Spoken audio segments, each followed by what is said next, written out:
Hello everyone, welcome to my class.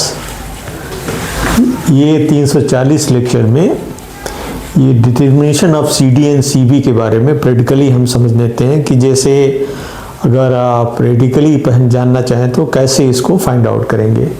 तो suppose करिए एक टैंक है जिसमें एक कांस्टेंट हेड एच क्रिएट किया गया है और इससे एक ऑरिफिस हमने क्रिएट किया है जो सीसी पर इसका वेना कंट्रैक्टा है और कोई एक पार्टिकल जो ट्रेवल करके टी टाइम पर एक्स हॉरिजॉन्टल और वाई वर्टिकल डिस्टेंस कवर करता है, इसे ड्रॉपलेट पी। तो अगर यहाँ से इस पॉइंट से एक्स डिस्टेंस पर ये पी पॉइंट है जिससे हॉरिजॉन्टल और vertical distance X and Y है। तो अगर आपको CD फाइंड आउट करना है तो इस टैंक में एक पर्टिकुलर टाइम में इसने कितना वाटर क्रिएट किया, इसका एरिया और उसकी हाइट को अगर मेजर कर लेंगे आप तो क्या है, area of measuring tank into height of measuring tank, दोनों को मल्टीप्लाई कर दिया तो ये एरिया क्वांटिटी निकल आई और टाइम से डिवाइड कर देंगे तो हमको क्या है, Q को फाइंड आउट कर लेंगे। तो किसी पर्टिकुलर टाइम में इसने कितनी हाइट को कवर किया और इस मेजरिंग टैंक में कितना आपका एरिया है और प्लस हाइट है, उससे मल्टीप्लाई करके और उस टाइम से डिवाइड करके हम Q को एक्चुअल Q को फाइंड आउट कर सकते हैं। Q थ्योरेटिकल क्या है, A into root over 2GH, तो इसको डिवाइड कर देंगे Q divided by A 2GH, तो CD आपका फाइंड आउट हो जाएगा। तो CD equal to Q upon A by 2GH हो जाएगा।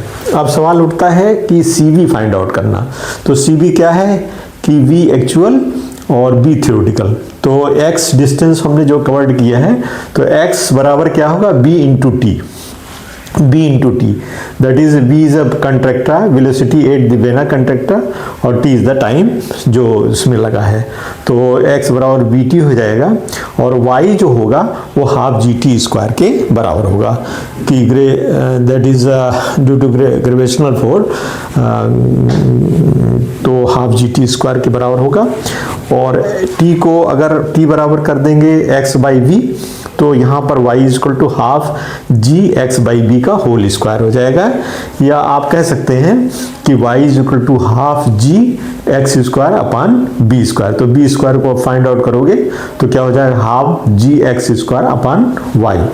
तो यहाँ पर ये इसको लिख सकते हैं जी एक्स स्क्वायर अपान 2y, या v को लिख सकते हो आप x root over g upon 2y लिख सकते हो। और थ्योरेटिकल क्या होगा, root over v theoretical is equal to root over 2gh होता है।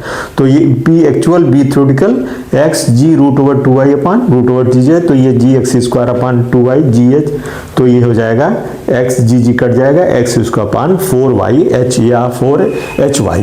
तो आपका cb क्या हो गया, cb equals to x upon root over 4hy।